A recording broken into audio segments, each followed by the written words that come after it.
여러분, 오늘은 이제 그 10주차 강의를 시작을 할 건데요. 자, 이제 거의 그 10주차까지 달려오셨으면 이제 곧 5주, 한 달밖에 이제 남는 시간이 한 달밖에 우리가 볼 수 있는 시간이 이렇게 한정되어 있기는 한데, 여러분 이제 그 끝까지 수업에 집중해 주시고, 네, 그러면은 한번 강의를 또 이어서 진행해 보도록 하겠습니다. 우리가 그 지난 시간에 장기 요양 급여에 해당이 되는 사람들을 한번 봤고요. 지금은 이제 재원에 대해서 한번 보도록 하겠습니다. 재원이라는 거는 이제 우리가 돈이랑 연관이 되어 있는 거거든요. 그래서 장기 요양급여에 소요되는 비용은 장기 요양보험료랑 그 다음에 국가, 지방자치단체의 부담이라든지 본인 자부담으로 충당되기도 합니다. 그래서 의료급여 수급권자에 대해서 장기 요양급여 비용은 국가와 지방자치단체가 각각 부담을 하게 되는데요. 재원 조달은요, 장기 요양보험료가 있는데, 장기 요양보험 가입자는 건강보험 가입자하고 동일하고요. 공단은 장기 요양보험료랑 건강보험료를 통합해서 징수하는 겁니다. 그래서 이 경우에 공단은 장기 요양보험료랑 건강보험료를 구분해서 고지를 하게 되는데요. 고지한다는 거는 알린다는 겁니다. 고지. 그래서 공단은 그 통합 징수한 장기 요양보험료랑 건강보험료를 각각 독립회계로 관리를 하게 되는데요. 장기 요양보험료는 건강보험료에게 장기 요양보험료를 곱해서 산정하고, 그럼 장기 요양보험료는 보건복지부 장관 소속의 장기요양위원회의 심의를 거쳐서 대통령령으로 정합니다. 그래서 아래와 같은 산출식을 갖고 있고요.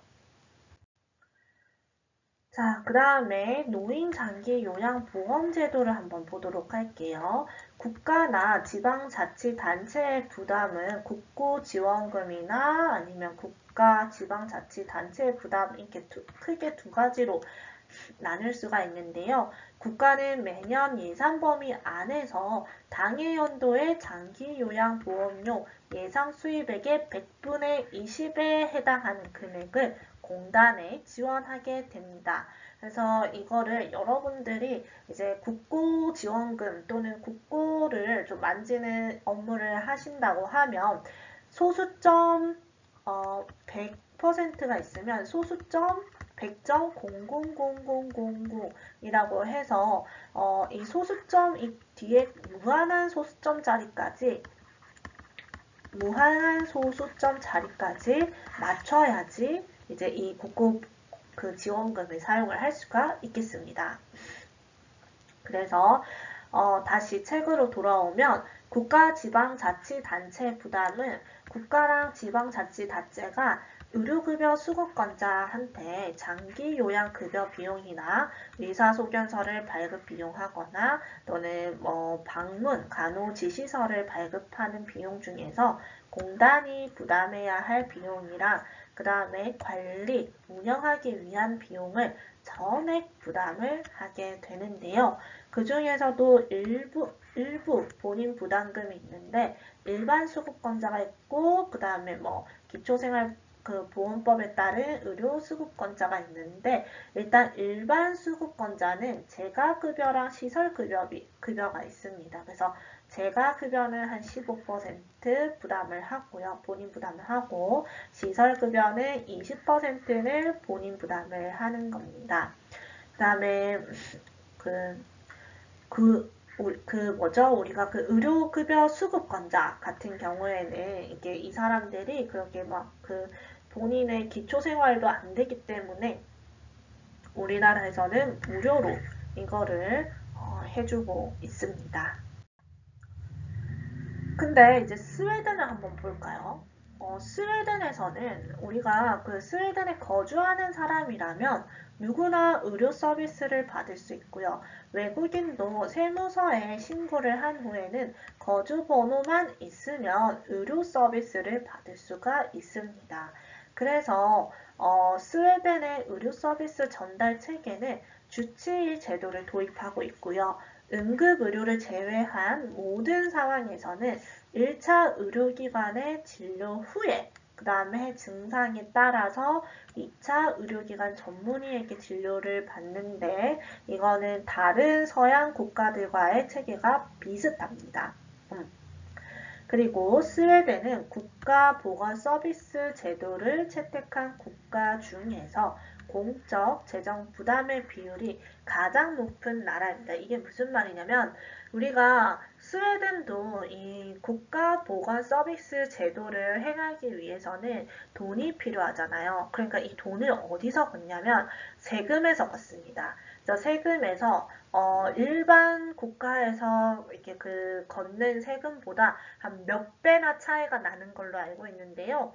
그러한 그 큰 차이, 큰 세금을 거두면서 대신에 그 국민들한테 이렇게 얘기를 하는 거죠. 만약에 그 국민들이 아프거나 사회적으로 보장을 받아야 할 일이 있다면 우리 스웨덴에서 그거를 보장을 해주겠습니다. 라고 이제 서로 간에 약속을 하는 거예요. 그리고 플러스로 외국인도 마찬가지로 똑같이 우리 스웨덴에 거주를 하고 있고 본인이 돈 버는 거에서 세무서에 꼬박꼬박 신고를 잘 하고 있고 그 다음에 합법적으로 우리가 부여하는 거주 번호가 있으면 당신이 외국인일지라고 해도 우리는 의료 서비스를 제공할 수 있습니다 하는 게 이제 스웨덴의 그 의료보장 제도인 겁니다.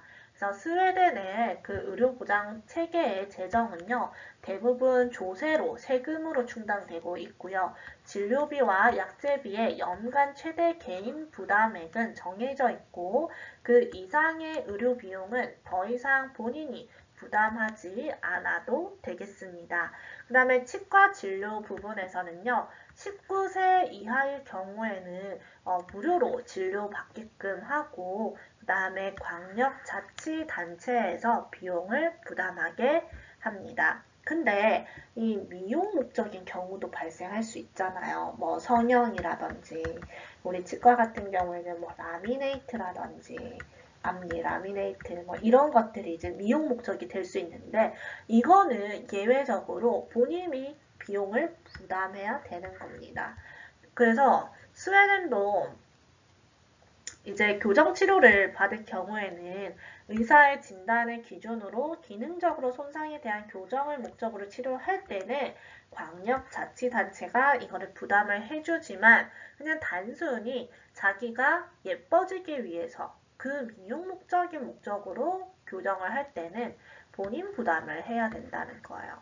그래서 우리 교정에서도 치료 목적으로 해야 우리가 봤을 때는 다 치료긴 한데 그래도 그 보편적으로 봤었을 때 통상적으로 이거는 치료하지 않아도 좀 일상생활에 문제가 없다라고 할 수 있는 그 교정 진료의 그 부정교합 기준은 1급 부정교합 그냥 앞니가 크라우딩 있는 사람 그런 사람들은 앞니만 좀 앞니를 좀 전체적으로 교정을 하면서 좀 예뻐지기 위한 목적이다라고 봐서 그거는 이제 스웨덴에서는 스스로 돈을 부담하세요 라고 하는 겁니다.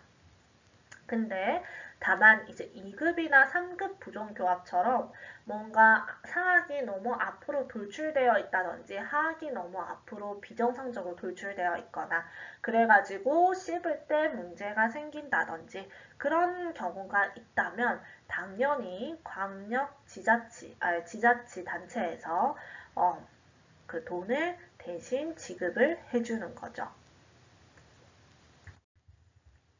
그다음 영국을 한번 볼까요? 영국은 이제 유럽 국가 중에서도 사회복지가 잘 발달된 나라 중에 하나입니다. 그래서 1911년도에 의료보험과 실업보험을 규정한 국민보험법을 제정한 나라로 공적 의료보험 제도가 매우 일찍 시행된 국가가 이제 영국이다라고 볼 수가 있고요. 영국의 의료보장 제도는 정부가 일반 조세로 재원을 마련해서 모든 국민이 무료로 진료를 받고 국가가 직접적으로 의료를 관장하는 국민보건 서비스 방식이라고 할 수 있겠습니다. 그래서 영국은 완전한 공적 의료보장 제도를 채택하고 있고요. 의사와 병원은 국가에 속한 공적 기관이라고 볼 수가 있겠습니다. 그리고 사유화, 개인화된 병원이 존재하기도 하는데 그것보다는 공공기관, 공적기관들의 비율이 굉장히 높다라고 볼 수가 있겠습니다.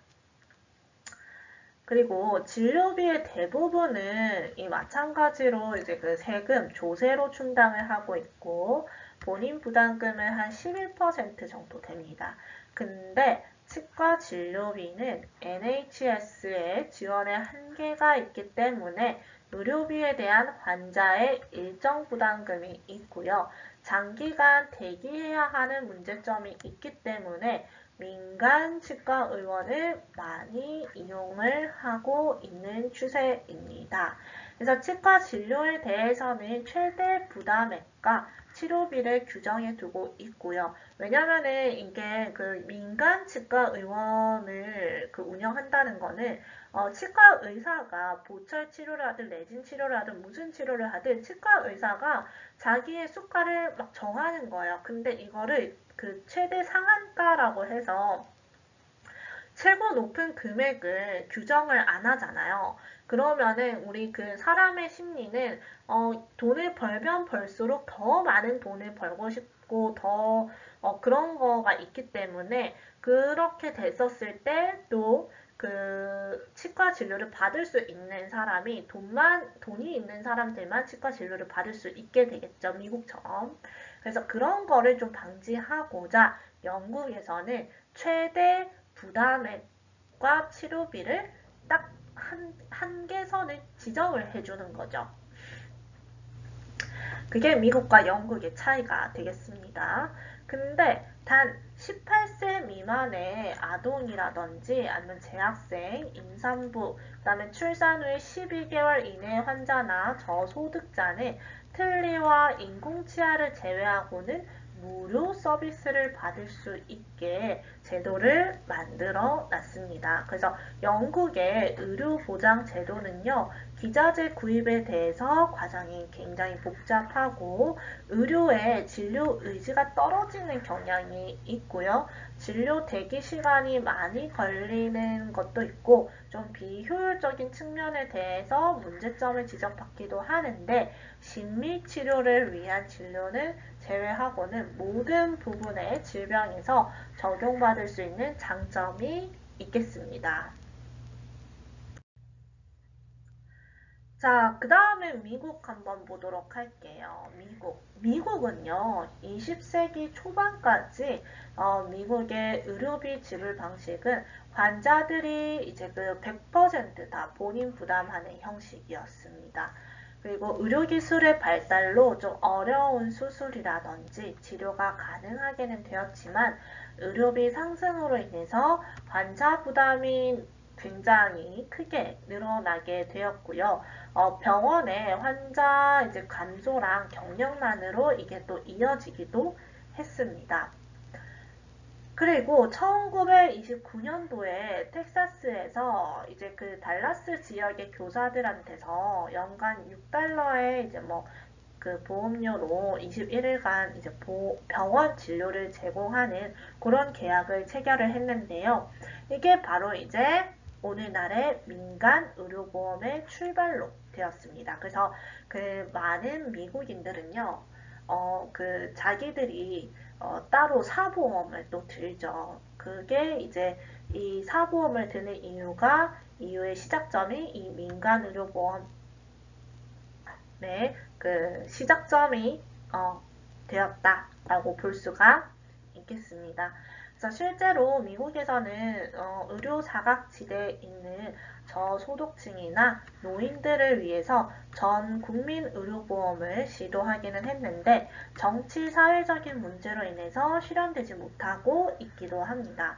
근데 여러분 정말 여기서 좀 재밌는 얘기가 있는 게 제가 최근에 한 2월 달인가요? 올해 2월 달에 그 좋은 기회가 있어서 미국에서 이제 뭐 미국 워싱턴에서 이제 칼럼을 냈던 치과 의료 정책 관련된 이제 칼럼을 냈었던 그 저자분이랑 약간 좀 회의를 할 수 있는 기회가 있었는데요.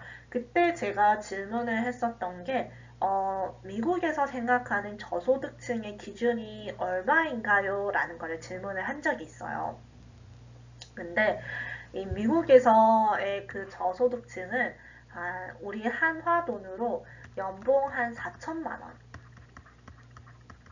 4천만 원 선인 사람들이 이제 저소득층에 해당이 된다고 하더라고요. 근데 아마 이 연봉 4천만 원이라고 해도 이게 그 이제 1인 가구냐 아니면은 이제 뭐 다가구냐에서 달라지는데 미국에서 보는 저소득층의 기준은 연봉 4천만 원이지만 이제 그 한 사람이 이제 그 한 뭐 4명의 식구를 먹여 살리는 뭐 그 정도 수준을 이제 저소득층이라고 한다고 합니다.